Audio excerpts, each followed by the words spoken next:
So you do a film, and your first film is, wins an Academy Award. And then you do your second film, and it wins Cannes. And so you really have a different, you have a perception of, you wouldn't be human if you didn't think that you weren't, it doesn't happen to ordinary filmmakers. You have no perspective. You do a movie and you win an Academy Award. I just assumed that that's how it went. I don't have an experience to know different. For my third film, I was really blown away and taken aback that it wasn't critically received. And each one, as you put your soul into it, I think that you put every fiber of your being into what it is that you're doing. That when someone says, it really is, it's painful. So it was nice to feel that pain. Because then I didn't think I was the shit anymore. It humanized me. It made me feel like I'm, oh, okay, good. All right, now let me hit the drawing board again. I got a call from the doctor yesterday. Thought I'd be able to help you out. Maybe you still can. Yeah.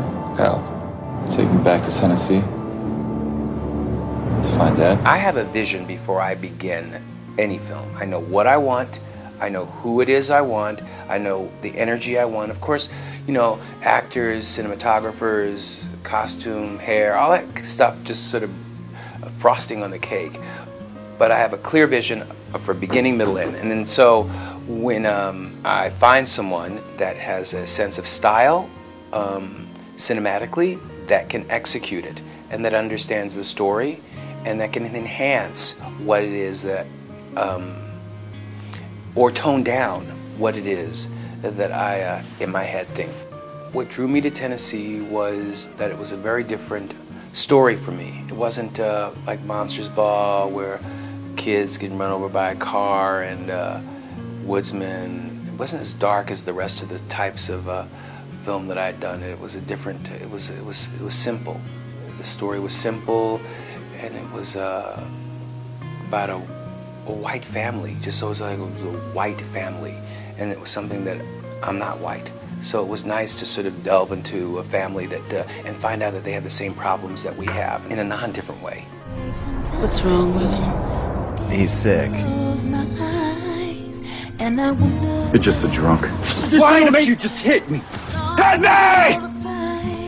I still don't know how I got the role. I was out in LA trying to get a job, trying to do pilot season. It was completely broke. Really trying to get anything, and I get a call saying that I got this new lead role in the new Mariah Carey movie. So I feel like it was like one of those instances where I don't know if people were fired or people dropped out or people quit, but I had to literally be on the plane the next day, and then we shot the next day right after that. I directed Shadowboxer so that I could be a better producer, so I could understand the mind and the psyche of how directors work. When I then did my next film, Tennessee, I had a different way of dealing with directors. I love directors that have a cool sort of sense and style visually. Because I come from theater, so I bring my sense of what I want from the actors, and it's a collaboration with the director. It's a very unique, working with me as a producer is a very unique, almost sort of frustrating for the actors if they don't sort of, if you don't know what you're walking into. It was intense. I mean, the relationship with Lee can be shocking for the uninitiated. He's very hands-on.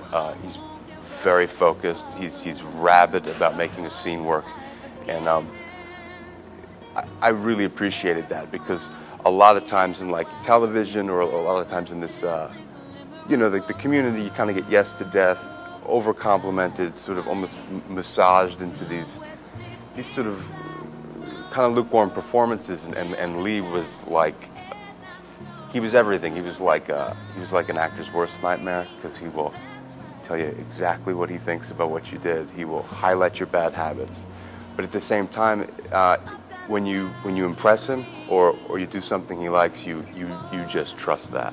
The actors, it confuses especially actors that are coming onto a set for the first time, that aren't used to a strong producer with opinions. So where you boys heading anyway? Tennessee?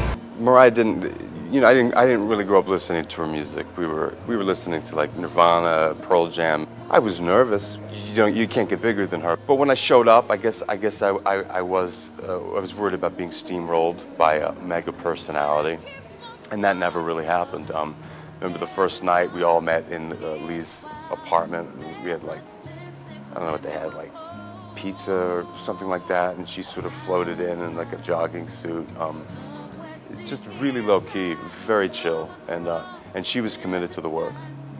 You know, if anything, you know, it was Lee whipping me and her at the same time, so it was, you know, you get along real fast. My name is Clarice Precious Jones. I want to be on the cover of a magazine. I wish I had a light-skinned boyfriend with real nice hair. But first I want to be in one of them BET videos. Precious is so precious. Tyler is a part of the film. He's very much a part of the film. You're a dummy. Don't nobody want you. Don't nobody need you. I came to him. He's just incredible. My mother loves Tyler Perry films, and I like Tyler Perry films a lot. But we're different type of filmmakers, and so I felt I think it was a good marriage, and it will probably, hopefully, be the beginning and the start of a future relationship of other films. He brings an audience to my work that ordinarily wouldn't see it, and I think that I'm so proud to be associated with him. What he has done for African American cinema is historical. I directed the movie, I produced the movie, but you know what? He's executive producing the movie. He's got my back, and I could not be any prouder. And I couldn't be any more honored or humbled that Oprah is my executive producer. You had a heart attack right after doing Shadow Boxer. Yes, and a stroke after Tennessee, during Tennessee. Why do you still want to do this? I mean, you put your life at risk anytime you make a movie, it seems. My life is my art. It is my work. It is what I take very seriously. I love it very much. I love actors very much. I love, you know, it is what it is. I mean, you know, I probably would be in the same position if I were a plumber. You know, you're so passionate about what it is you're doing. You just, you know, you throw your being into it. And sometimes you're not liked at all. Oftentimes they think that you're insane or, you know, but I have a method to the madness of what it is that I'm doing, and I know what ultimately will end up on screen. I'm Lee Daniels, and you're watching Reelblack.